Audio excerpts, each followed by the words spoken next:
Welcome everybody to Signature Move. My name is Bobby. And I'm Alex. And we're here to give you the Raw review. So we're just going to talk about some stuff that happened tonight, as well as we're going to review Smackdown since we had some technical difficulties last week and we had to skip it. Yeah, sorry about that, everyone. Sorry, but we will talk about a little bit about Smackdown that happened last week, as well as Raw. For those of you tuning in for the first time, me and Alex, this is Signature Move, and we do Raw reviews. We talk about everything that is wrestling. And we are on YouTube, Facebook, and Twitter. Please like, share, and subscribe, especially on YouTube. We really appreciate that. We're trying to get as many YouTube subscribers as we can. If you want to listen to us, we're on the CastBox app. You can download that, and you can get us there. If you want to listen to us, perhaps you just don't have the ability to see computers. I don't know. Perhaps you're some sort of weird X-Men hybrid. I don't know. But in case you want to listen on things, we have that as well. So let's go right into it. All right, we're going to talk about SmackDown first, and then we're going to get right into Raw. Sorry, I thought we were doing the opposite. No. I will just go back a few pages. No, I told you that before. Yeah. Someone's not listening.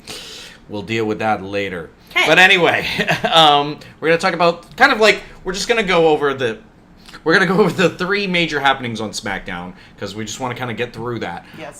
So the major happenings were the attack by Joe on AJ Styles. That was a big one. First of all, they brought back the podium interviews. I'm so excited about that. Yeah, I know. It was a cool look. Yeah, the old 80s style where they're at a podium and the crowd is behind the wrestlers as they're getting an interview. They used to do it in the 80s, and I loved it.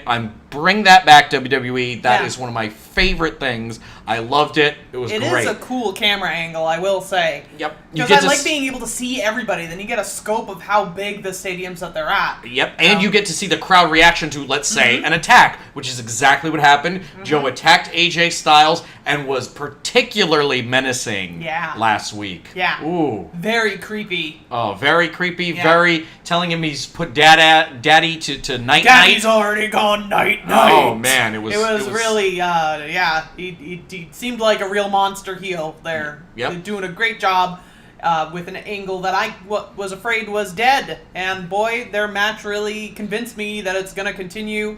And last week was the same. Yeah, and that was great. Continuing a good feud. Yep, so we're definitely on board with that. The next thing we need to talk about is a big moment. Tag Team Championship title change. Five-time champions, the New Day. The New Day are your tag team champions. Ya boys are the tag champs. And I couldn't be happier with this result. I've been saying for a while I'm sick of the Bludgeon Brothers because their matches are good, but not great, and their character work less than desirable in my opinion. So I am thrilled to have New Day taking over. Bludgeon Brothers, we'll see. Maybe they'll get more work. I don't know. It feels like they're kind of going downhill already. I'm sure they'll have a rematch, and the rematch will undoubtedly be good because New Day's involved. Yep. I've heard rumored that they are possibly thinking of putting back together the Wyatt family. Oh, thank God. Some other things will happen that maybe hint at that. I think definitely Bray Wyatt needs something to do, and the Bludgeon Brothers will need something to do after this, and I just don't see the gimmick going any further now that they've been defeated. I think the key to them was being these unstoppable monsters, and now that they've been stopped... Yes, it's less interesting. It's less interesting. I don't know if they'll be able to hold their own, like, let's say, a bar, or, the Usos. Then, the third thing that happened on SmackDown that we want to talk about that's a big deal... Becky Lynch's heel turn. How was it handled? As I said on last time's Raw, I said I thought the WWE was going to drop the ball, not make her even bigger face than she already is. They're going to try to go the straight heel with her and just have her. And I told her she's got to come out and insult the crowd, just go to town on them. And she didn't. She kind of mentioned them a little bit. No. But no. She basically, what did she say? That, you weren't supporting me enough. When we all know the crowd was... so not true. And everyone knew that was a lie, so they didn't even boo her for it. Exactly. The problem is that everything's gone backwards on this. Everybody wants Becky to win so badly that they can't help but cheer her. And they feel justified in the fact that she's attacking Charlotte because why was Charlotte even in that match to begin with? We really didn't care. Nobody wants to see Charlotte hogging the spotlight anymore. We're ready for Becky. Yeah. And I think it's the story. They don't even realize, I think, the story that they're telling. Yeah. Because Becky Lynch is coming off, she had to get win after win after win to finally get a title shot after pretty much being set to the sidelines for almost 2 years. Yes. Charlotte is out of action for months, wins one match and is put in the title. And we're supposed to cheer for her? Yeah. Come on. You it's common sense storyline telling. Yeah. It's just, you gotta realize where they're going. It's the thing is, Becky tried her best and gave a solid heel promo. But it's not gonna happen. The crowd is so reversed that it just fell flat because it feels odd. The crowd doesn't now know who to cheer for. And I've heard a lot of other podcasters saying that, oh, you should be happy that we're even getting to see Becky Lynch. That it's possibly she wasn't getting enough TV time, this and that. So we should be happy that she's turning heel. This is what I have to say about that. I say that that's BS, and I'll tell you why. Because why even have characters and storyline if we can't be upset about them being misused? Yeah. So I appreciate the whole, we should appreciate getting to see her, but that's not all we should appreciate. If she's being misused, we should be upset about that.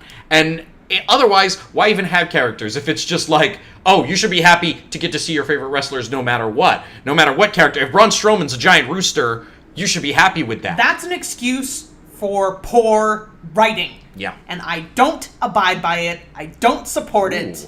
Fiery. It's bad. Yeah, it is. Bad. It's bad. And it's a terrible excuse for misusing a wrestler. I don't know who said that, but boy, come on, a lot guys. of podcasters I've noticed. No, really, I don't care. I don't care. Yeah, it's like you said, it's a 4 years right. for storyline. I literally wrote down the word clunk after her promo segment because it felt just like. And the fight afterwards, the crowd was cheering her. They were cheering her, and it's going to keep happening. Yeah. Tell you right now, Charlotte is not going to go. Unless they give Becky better writing that directly attacks the fans, not just accusing them of not following her. Which isn't true. Which everybody knew wasn't true. She needs to, go Elias on them and be like, this town stinks, and this is why I don't like it. I hate your sports teams, whatever. Whatever, if you're trying to make her heel, you gotta do that stuff with her, because otherwise, people will not boo her.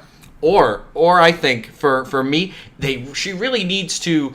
She has to say things that are true as a heel, not like stuff like, "Oh, you weren't cheering me enough." We all were. We all love Becky. We know that. But if I were writing it, I would say that she would be like, "Hey, you didn't support me enough. I wanted more support." Like, make it almost like she's greedy for support or something along those selfishness. But I feel like she just felt like, oh, you weren't supporting me.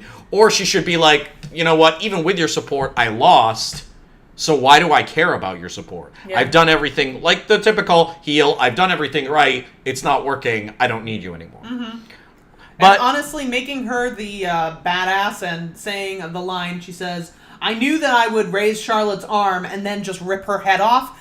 That line is cool. Yeah, it's really gonna make people cheer. Come on, WWE, write things better. Yeah, just in general. It's practically a soap opera. Come on, you can do it. Yeah, I know so in general, like I said, I think they were gonna drop the ball with Becky, and I'm like, Nostradamus was correct. Yeah. So that's how we feel about the last week of SmackDown. There was other things that happened, but we just kind of want to give you the gist of it. We don't want this to. Yeah, really sorry about our technical difficulties. Last week. It's a shame. Yep. But we're going to talk about Raw now tonight. Moving on to WWE Raw Toronto from the 27th. Hot crowd tonight in Raw. Oh, yeah. Well, usually Canadian Love you, crowds, Canada. They're very hot. Yep. So Roman was greeted by a raucous crowd, which is mixed reaction. Polarizing? How many times have we heard the champion is polarizing? Meaning in the past couple of years. Decide to cheer or boo, When was the last time WWE had a champion that everyone liked? AJ. Crickets. It's AJ. Oh, it's AJ. Yeah. It's really AJ. That's AJ. We've had Jinder, we've had Brock, we've had Randy Orton, we've had just people that the fans are tired of seeing as champion. Oh yeah. So it's gonna be, I feel it's gonna be interesting, and I'll get towards the end, but we're in I think for some rough times, everyone. Yeah. But I'll get into that later. So they showed the return of the Shield, which if you saw last week, we talked about as well. Mm-hmm. So Strowman came out, loud crowd tonight. They were behind Strowman 100%. Get these hands. Yeah. Still I will say this. Roman still was coming off as confident Roman, and that was good. Yes, I still thought that Roman's work was spot on in this segment. He demanded that Braun come out immediately. Otherwise, if Braun didn't come out, he was going to issue an open challenge. Oh, yeah. Loved that.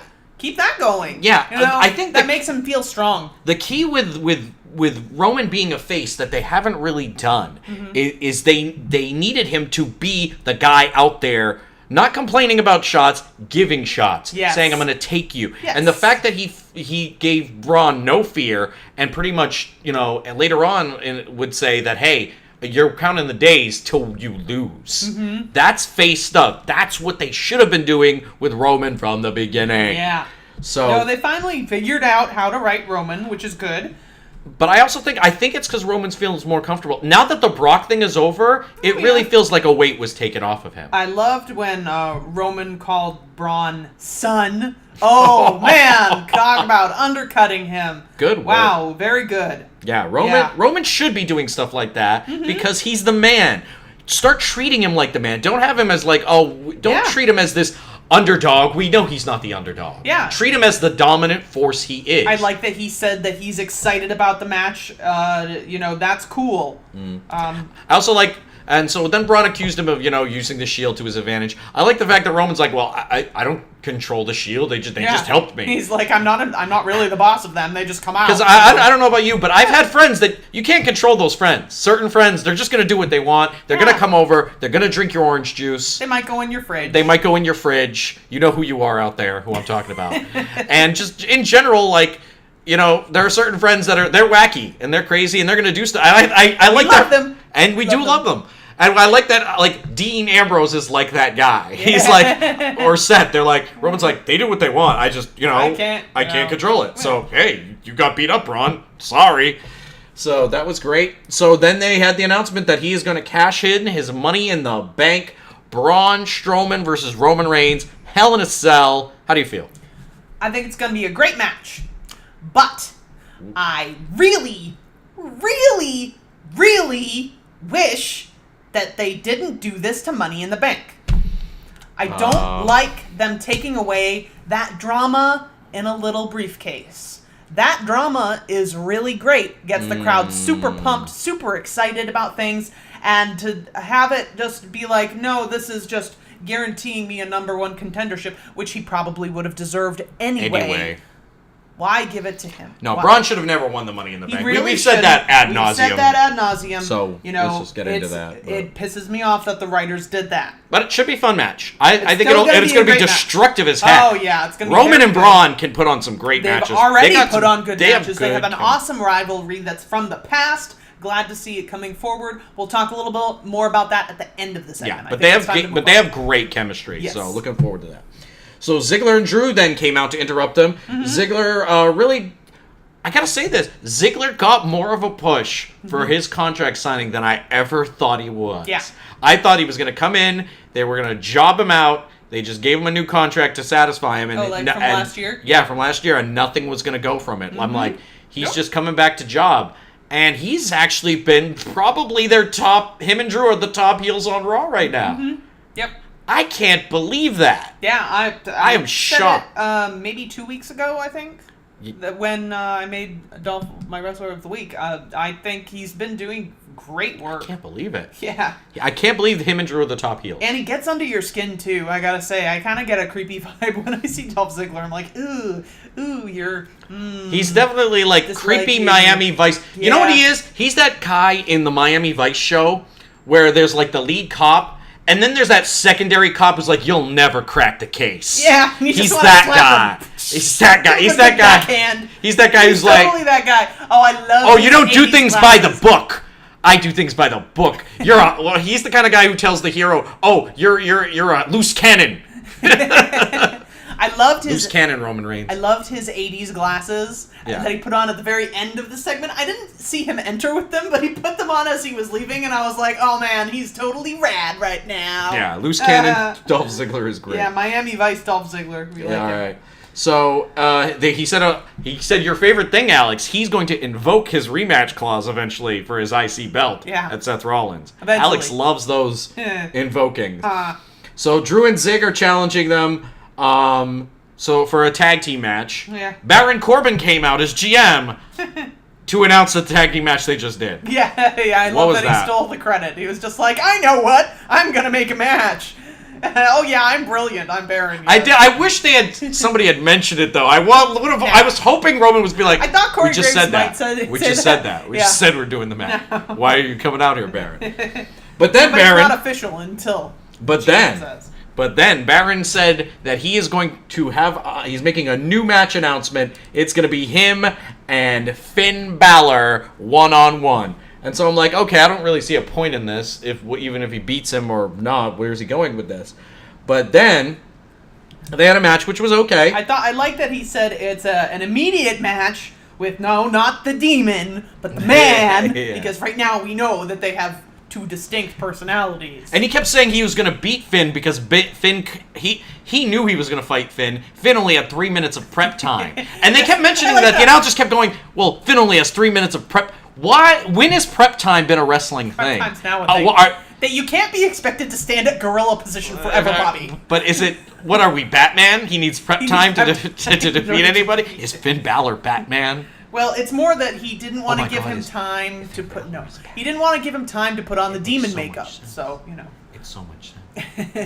No. Oh, no. Okay. But anyway. No, what I was surprised is that he wasn't just like, oh yeah, ring the bell, we're having a match, ding ding ding, let's get him counted out, Baron Corbin for the win. No, that's but- how I thought that segment was gonna Nope. go. But they wrestled. Finn was attacked with a chair by Baron, naturally a DQ. But then Baron, being the Baron that he is, no longer constable, acting GM, declared it a no DQ match. Went in, hit Finn with more chair shots. End of days. end of 1, days 2, for the 3. win. Great heel stuff from Baron Corbin as Yeah, usual. he's awesome. I also really enjoyed the banter on the commentary. It was very amusing during this. They were with Corey Graves declaring that, Baron Corbin was just a complete genius for never forgetting momentarily that, of course, he was the GM, but then remembering it. Oh wow, what a smooth move that was. I love when the face announcers were talking talking about it, and they said, "Hey, Baron Corbin shouldn't be doing this. This is out of character. This is he's just giving himself the win." And then Corey Graves came back with this line. Well, Baron Corbin has overwhelming responsibility. Cut him some slack.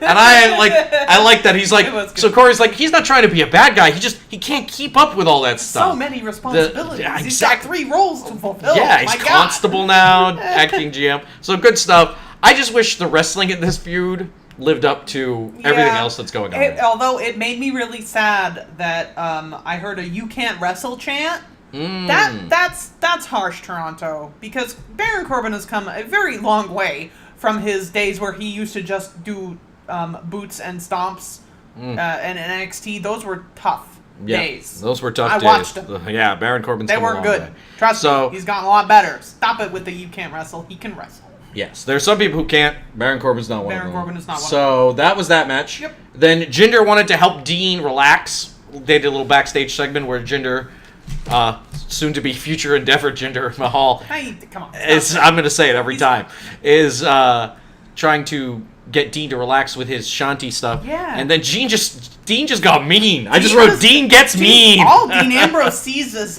violence when he love closes that. his eyes. I freaking that's love it. bad. That's not very zen at all. Oh, I love it. Yeah. I love new Dean. I New love Dean. new Dean. He's kinda scary. He's scary Yeah. and mean, and And it's great. Jinder's probably gonna do the job again in this match. He's not getting a lot of wins, but then again, he got a year of winning, so We'll see. So Seth Rollins then comes out and makes the big announcement he's going to do the Open Challenge. The dreaded Open Challenge. The dreaded Open Challenge. Yeah, they're doing a lot of open challenges now, which I'm for. Yeah, that because means I there's. love the surprise. Yeah. Who doesn't love? That's the thing. Who doesn't love surprises? Oh yeah, totally. Hence our money. What we're talking about with the Money in Back.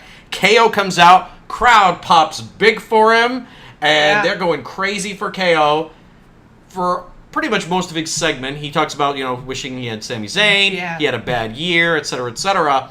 Then proceeds to talk about how much better Montreal is, which is great. And Turn the crowd around on him. Oh, they yeah, went from totally. cheering him They to went from booing cheering him to booing him real fast. And I don't know what he said in French, but he did a really long rant in French. And then the crowd got real nasty on him, so it must have been pretty bad. Yeah. Or they could just be mad that he's using French. Toronto's mainly an true. English city, and he's using French, which is Montreal. That could be too. But I was not surprised to see KO show up with this open challenge because he's literally the only heel that hasn't been used. So, of course, it's going to be him. But I think that maybe he might lose in this segment because it's his hometown, or at least home area. He's in Canada, and Vince really doesn't like people to go over if they're from the place, which is silly, but that's how it goes. So anyway, so then on to the match. First I want to, before you get ahead of me, he talked about Sami Zayn, and I'm wondering maybe that's the future for Kevin Owens, Sami Zayn tag team belts. Come on, yeah. B team. You can tell Vince likes B team way more than anybody else. Well, does. I think it helps that since we watch the Hulu version, we don't see the B team very much. Yeah. They're always cut out. So, Yeah. I don't know. I don't know. Even so, they don't really. The stuff I've seen doesn't really do it for me. Yeah. So maybe that's why I wrote down possibly Sami Zayn KO tag belts in the future. But then something happened that made me change that. Yeah. So, and I think they would deserve it. Those two guys have been putting people over this entire year. KO has lost to Braun Strowman. Yeah. He had a big feud with... Sami Zayn had a big feud with Bobby Has No Charisma Lashley. KO, even before that, was putting over Goldberg, just putting people over all year long. Yep. And, man, he's had a rough year. And it kind of all culminated in this. So... I think a lot of this match that we watched got cut. Yep, I wrote that as well, which is unfortunate. Yeah, because, in the beginning they were doing some slow stuff, and then you could tell that there was a cut to go to commercial break, and then it came back, and the crowd was on fire! And I was like, what did we miss? They were doing rest holds! Ah!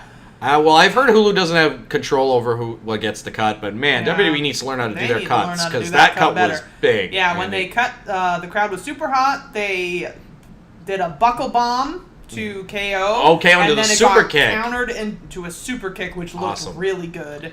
So then they went to the top. They went back and forth a little bit. Then they went to the top. Is Seth Rollins going to do his Falcon Arrow? Is KO going to do his driver? Yeah. None of that happened. Set up for a KO moonsault, which looked that gorgeous. looked so good, and it was too bad he went belly first onto the mat. And then boom, the curb stomp, aka blackout, aka whatever they're calling it this week. Seth Rollins hits that big stomp. 1, 2, 3. Seth Rollins wins, which was to be expected. We all thought that's what was going to happen with KO lately. But then they cut back to KO sitting in the ring, looking depressed. Oh, great job by KO. He looked He's so a great out actor. of it. Man, he looked just heartbroken. Yep, the crowd was behind I thought him. I was going to see a tear. I'm going to be honest with you. I was like, oh, he's seconds away from actor tear coming down. The crowd was really behind him. Yep. And then he quit. Yeah, he just said simply into the mic, I quit, dropped the mic, and left. So what do you think of this? What do you think? What's going on with this Kevin Owens thing? Because I've checked the news sites, and they're just selling that KO has quit the WWE. He's been put on their alumni site, etc. But no news on where they're going with it. He might actually be taking some time off. What do you think is going on? So I made a prediction a long time ago before we started doing this podcast, and I said, what if, Kevin Owens has been losing so much over this past year. They really need to scrape his character, write something new for him. And I said, well, how are they going to do this? And I said, why don't he just get demoted to NXT and restart him as a face, where he has to win in order to succeed? Not only would it bring more viewers to NXT, but he could potentially lose some matches, give other guys some credibility in NXT until he starts to win. And then it would be interesting to see them do an NXT going back up to the main roster. Maybe he could even do the same thing that he did last time, which is come up, beat up somebody big with the NXT belt, which is what he did last time against John Cena. I'd love to see a revisit of that storyline, but with him as a face. That would be cool. All right. That being said, I think that's an awesome idea. It's not going to happen. It's in my heart. Come on. It's not going to happen. 2 reasons. WWE doesn't like repeating storylines, ever. They don't like doing that. I get it. They want to keep things fresh. So I don't think they'll ever do him coming up with the world title and beating someone. Second of all, the last time WWE had an I Quit storyline was Dolph Ziggler, where he quit, left the U.S. belt, walked out, And it was all like, ooh, how are they going to use him? When's he going to come back? And then he just randomly came back in the Royal Rumble, didn't win his U.S. title back, and pretty much it was one of the most flopped storylines of last year. Guess what I think's going to happen again? Oh, you think the same thing? I think we're going to have... Hey, you just said they don't like to duplicate storylines. No. I didn't say the exact same thing. I'm saying the exact same thing of dropping the ball. Okay, no, that the WWE is great at. Yes. Mm-hmm. So I feel like... I think that's what's going to happen. I think they're going to tease at what Kevin Owens doing, and then he's going to come back with Sami Zayn and maybe not even win the tag belts. I don't have high hopes. Do you know when Sami's coming back? I don't. I just know he's pretty injured. So I heard he was pretty injured. So we'll see. I don't know what they're doing with Kevin Owens. I like your NXT plan. I love that plan. I think it's great. Come on, WWE writers, listen to our show. Well, we'll see. Maybe it's good. Maybe. So it was interesting. Yep. That much I'll say. Yep. Then Drew and Dolph had a little promo backstage. Yeah. Where they just talked about, Drew mentioned that Braun and Roman were wounded animals. Yeah. Basically, Braun wounded in mind, Drew in body, etc., and how, etc. I just wrote, it was okay, it was interesting. I do like that Dolph apparently knows the definition of literal, because he said literally, and he's like, for once I'm actually using it in the literal sense, not the figurative sense, which people do all the time. It's kind of a pet peeve of mine, so I'm glad he brought it up. Oh, really? Because I do it all the time. Oh, you're the worst. That's why we can't... This is why we're not... Why are we even a show together? I don't know. Anyway. Okay, yeah, I really liked two wounded animals held together by pride, ripe and ready for the slaughter. That's a good line. That was good. I was like, ooh, that's like Shakespearean level. Because that's what Drew is like. He's like a Shakespeare villain. I know, I adore him. Anyway, next segment, for me... Elias. Fell a bit flat. Ooh. So Elias came out. Did his whole thing, which is getting kind of old now, is walk with Elias, love Elias, insult crowd. Yeah, lather, rinse, repeat. Yep. The only thing that was different is it wasn't a male wrestler that came out to insult Elias. It was Trish Stratus. Yeah. That was unexpected. I did love seeing her. She's back. I think she looks great. So she's gonna be fighting Alexa Bliss at Evolution. Yep. I did like, they burned each other pretty well in this. They did burn each other pretty well in the Elias said that he didn't date women in their 60s. Oh, brutal. Also said that, hey, glad that you're back from changing diapers. Oh, yeah. Oh, and just talking about how he's kind of a big deal. It was just great. And then to add it, she was talking about Toronto, because she is, in fact, from Toronto, Trish Stratus, and she didn't want him insulting it. And I love the line where he's talking about how Toronto's never going to win a Stanley Cup as a way to sort of dig into the crowd. And her line of, yeah, just like, you're probably never going to win the WWE Championship. Oh, burn. What a burn that was. Because... she's probably right. I hate to say it. I think Elias is dreaming of mid-card titles. He's like Kofi. Got lots of dreams of mid-card. Yeah, so in the very end she ended up slapping him. Yep. Then went right into a match. This is where it fell flat for me, because I was like, okay, where are they going? They're talking a lot. Elias's first segment went on for a long time. It did. And I was like, I was just going to end with a slap, and then he just leaves. Yep. There was no retribution at all. You know, nothing. That's why it's always weird having the girls and the guys interacting. It really is, like, with any physical violence. Yeah, because they're not going to go that route. They are for not obvious go reasons. Down that route, and they shouldn't go down that route. But it's weird. It makes for weird segments. I kind of thought that Alexa was going to interrupt and just attack Trish, and that's how they were going to end that segment, but instead that would have been better. She did kind of. She just kind of came down and started talking smack. Calling Alexa Bliss came out and Alicia Fox came out for their next match. Well, let's just get into that. They came out. Yeah. First it was Nattie and Ronda. At first I thought Ronda was going to attack Elias, which they've had Ronda kicking dudes' butts, so that would have been believable. Yeah, but that didn't happen at all. But that didn't happen at all. Nattie came out. Naturally, it's Canada. We're all happy to see Natalie, I kind of knew she was going to win this. She's having a hard time, everything that's going on. So we had Nattie versus Alicia. Alicia doesn't even have a theme anymore. Oh, I know. She actually had a kind of a cute theme before. They took it away from her, and now she's only entering to Bliss's music. Blah. All I'm going to say is you can tell where WWF sees Alexa Bliss. She is a mainstay in Vince's eyes. Yeah. She is like top dog. Like outside of Charlotte, I can't think of a girl who's getting more of a push. To be than honest, Alexa I think Bliss has had even more of a push than Charlotte. Probably lately. And so, don't get me wrong, I love Alexa, but man, they treat her like she's Roman Reigns. Yeah. Like she can't do any wrong. I wrote treating her like a champ even when she's not. Mm-hmm. So they're going to have a rematch at Hell in a Cell was announced. Alexa Bliss versus Ronda, which is, I don't know why. It's going to be a crushing again. Nobody wants to see that rematch. Yeah, nobody really wants to see it. I take it back. I do want to see it because I like Ronda and I want to see her wrestle more. And maybe this will be a little bit less of a squash match because they already had a squash match. Hopefully. That's what I'm hoping. hoping. So that's what I'm hoping. I don't want to give up hope on that. Yeah. Alexa can wrestle. Let her wrestle. Or let the girl wrestle. Or maybe that'll lead into the Natalya heel turn on Raw. That's what a lot of people I've read. I hope so. Yeah, most people think Natalya is going to turn heel very soon, and they're expecting a Natalya versus Ronda match at Evolution. That would be great. Not what I want. I want Shayna Baszler. Not going to happen. Ronda it's not going to Rousey. happen. And the rumors are Nikki Bella versus Ronda. Oh, that's right. That's also a rumor that that's I heard probably what's is going Bella to happen. Versus Ronda, which would be awful. But anyway. So, and also Mickie James came out. Yes, she's back. She's back, and to very little fanfare, which I was upset about. Yep. If she's back, why don't put her in a match? Yep. And Alicia had a sparkly captain hat, which I'm all for. So anyway, we knew Natalya was going to win, which she did. Yep.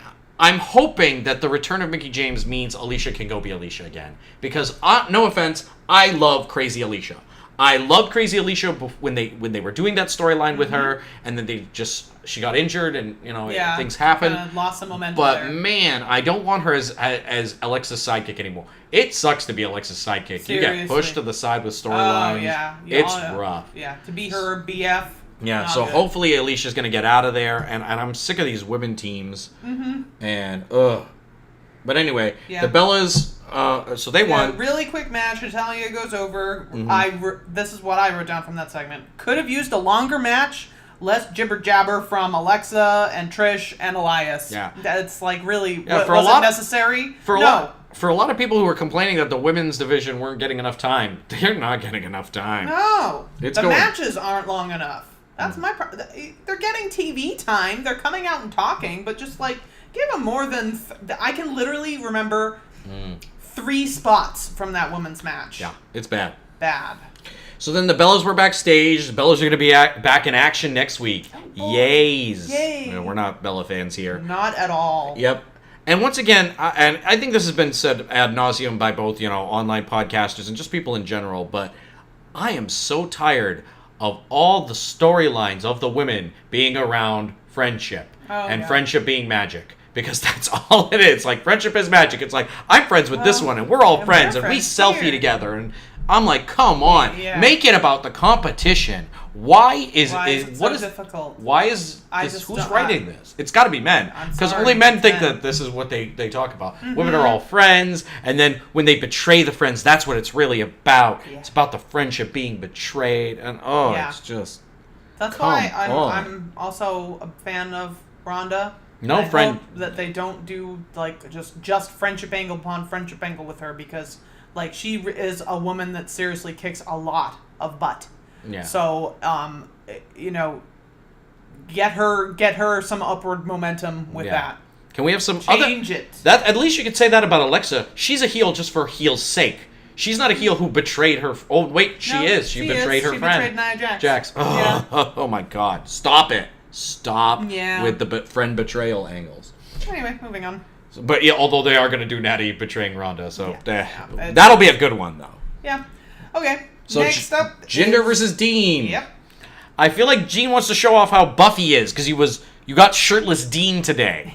So Dean showing off how buff he is. I don't blame him because if I got that jacked, I would be like, yeah, look at it. So. Slow Jinder is slow. Jinder gets his sloppy offense, is what I wrote. I wrote slow Jinder is slow. Lots of knees flying everywhere, lots of big stomps going about.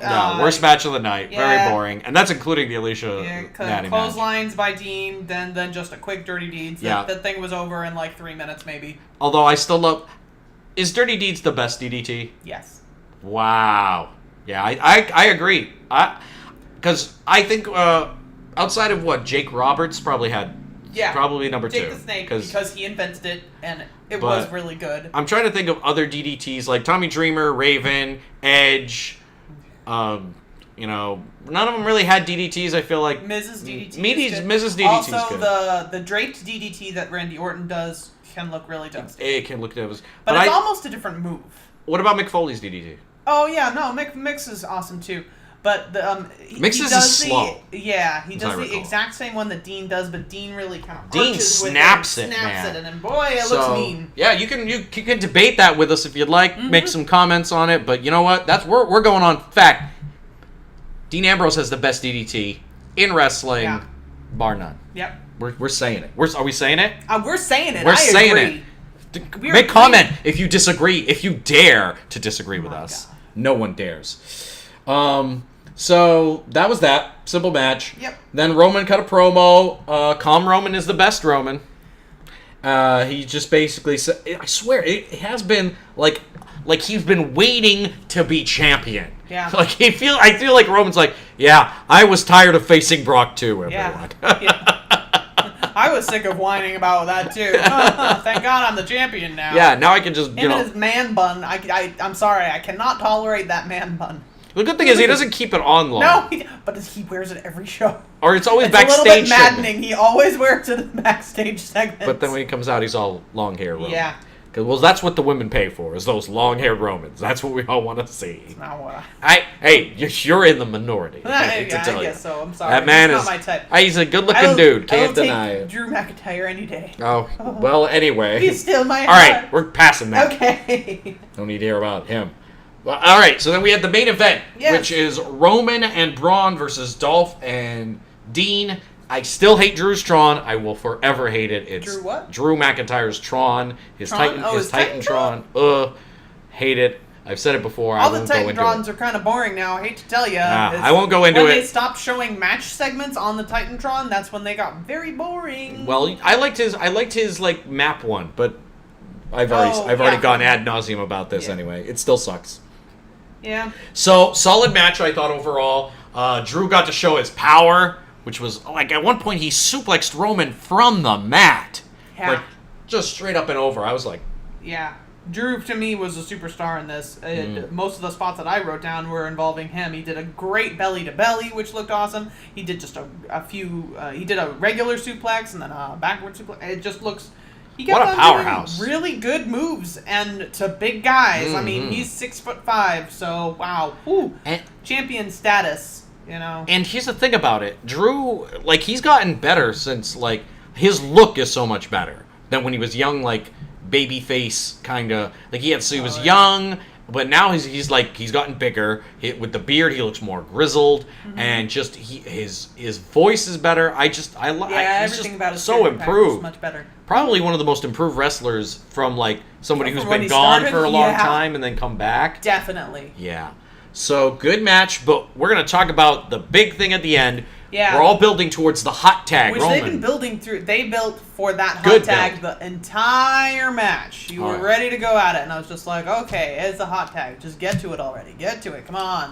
Many teases. I was like, I gotta love the hot tag. I disagree. I love the hot tag, and I love when it's teased long. So I guess we're gonna disagree on that. Anyway. So I loved it. They held on to it for a long time.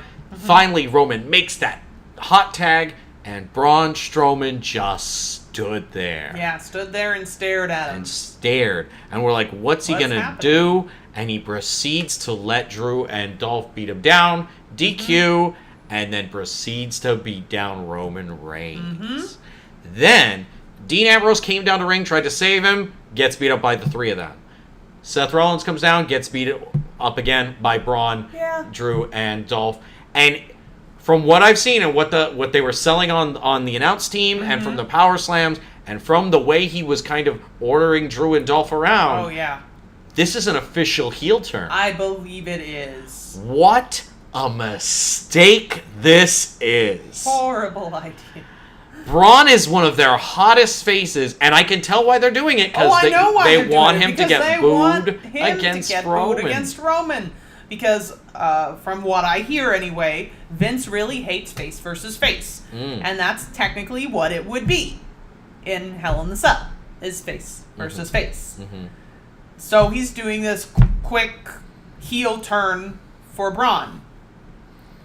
And it's just wrong. It's garbage. It's terrible. I'm going to say this. It's a terrible idea. When I watched Raw ending, I just had this horrible queasy feeling in my stomach of just like, man, I'm so bummed. This has been like not a very great Raw. Bad things are happening, and man, good things are not on the horizon because of this heel turn. I'm going to tell you now. I have a lot of trepidation for what's happening, and don't like it. All right, this is what I'm going to say right now. It's come to the point where Vince doesn't care about fan reaction anymore. That is a fact. Yeah. If you look at the way the stories have been done, Vince is now at the mode. He's at this age, I guess, where he's like, we have the fans we have, and we're going to get new fans the way I want to get new fans. Not through storyline, through just, marketing and, being, what they are. And I just feel like Vince right now, and I'm going to quote me on this, is he doesn't care about what the fans want anymore. It's really about what Vince wants, who he wants to push, and how he wants to push them. And you can see he wants Roman to be over. Braun's in the way. Braun has to go heel. Yeah. Same thing with Becky. He wants Charlotte to be the face in this. Becky's going heel. I don't care if the fans don't react to it. That's the story we're telling. That I wrote, so that's what we're telling. We're telling he's gonna do. Here's the thing. I think he's at this point in his life. He's going to do it for now on. So I'm going to tell you right now, wrestling fans, if you don't like your voice not being heard, get used to it. It's going to be for, I think, the next couple of years. Yeah. I think the next couple of years are going to be rough. I think our reviews are going to be going downhill from here. I do not have high hopes, especially because Raw last week was great, and we were all excited for it, and man, did it take a turn for the worse. Oh man, like my score last week was really, really high for Raw. I was so excited as to what was happening. It is the opposite this time. Yeah. Complete opposite. I'm way more excited for SmackDown and what's going on there. We'll see. No, I think so. We'll see. I still think the Becky Lynch turn, even though it's not doing well, it's still an interesting moment. Yeah. I think AJ versus Joe is interesting. I love what's going on with the tag division on SmackDown, unlike Raw. So yeah, last week for me, SmackDown was kind of in the middle. They had some ups that were really up there, but some lows that were really low. So I gave it kind of an in-between score. It has more hope than what's going on here. I think we are going to be in for some rough. I'm going to say next 2 years. Not that I'm not saying like anything will happen to Vince in 2 years, but I think he's going to slowly, peter out and less responsibility. But I think he's going out the way he wants to, pushing the people he wants. We have to not be so harsh too, because Braun and Roman had really good past, past. They have good matches. So maybe they'll continue to have good matches. I just doubt that Braun can be over as a heel like he was before. Yep. And I don't like it. I'm tired of being told who I should cheer for and who I should not. Yep. That's something they never did in the Attitude Era. And it feels like it's like on full blast now.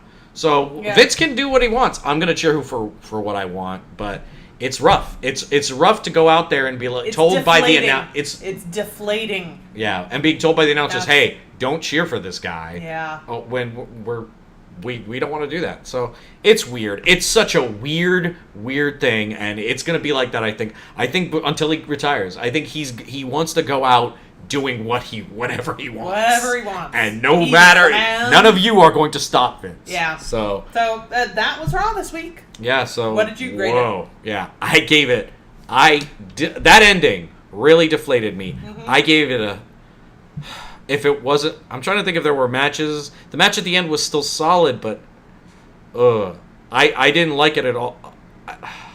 It's tough for me. Oh, you're really... You give him your grade first. I gave it Let me look again. 4 out of 10. Wow, you're kinder than I am. And I was being kind. Wow. Yeah, I don't think I liked anything enough to say that it saved the show. There's still things that have interest in there for me, like KO just quitting. Yeah, that was the best thing that happened. Interesting. That was the best thing that happened. You know, I loved the stuff with Baron Corbin. Yeah. That was great. They're continuing to build his character just the way that it should be. Yeah, that was the best thing that happened, is what's going on with KO. And I feel like if Hulu hadn't cut that match as much, I might have been more excited. Yep. So I don't know if that was what it is, but I'm going to give this show 2 out of 10. 2 out of 10. Yeah, Right.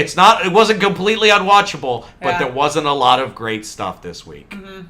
So that's how I feel about that. Oh, we also want to mention NXT, because we didn't get to do it last week. It was just a review of the pay-per-view and 2 of the dark matches. One, which is Bianca Belair versus Deonna Purrazzo. And really great match. Really good match. Probably one of the better women's matches we've seen. Yeah. Just really good, tight wrestling. Yeah. Nothing really sloppy, which a lot of girl wrestlers can do. No offense. But they can have some sloppy matches. But this one, these 2, great match. And then followed up by the Bruiserweight Pete Dunne in a match versus Liverpool's number 1. Zach Gibson. And also a great match. Yes. So go watch those 2 matches on NXT. They were both very dark matches for SummerSlam. But very good. I would have been happy if I was in the crowd. Dang, those were some really strong matches. Worth a watch if you haven't seen it. Yep, Deonna Purrazzo. Yeah. Good the stuff. rest of NXT was just really a review of everything. So, you know, I'm looking forward to more tomorrow's episode of NXT. Yeah, and It's gonna be Smackdown. some strong stuff. I'm excited. I'm hopefully we're going to learn more about the mystery of who attacked Aleister Black. And it's got to be better than Raw. Oh, man. So, Yeah. thanks for watching, everyone. Yep. So we appreciate it. Yep. If you like us, once again, like, share, and subscribe, especially Please. on YouTube. Subscribe to us if you can. Yes. We appreciate it, and we'll see you tomorrow for SmackDown and NXT. Bye. Oh, Wrestle Life.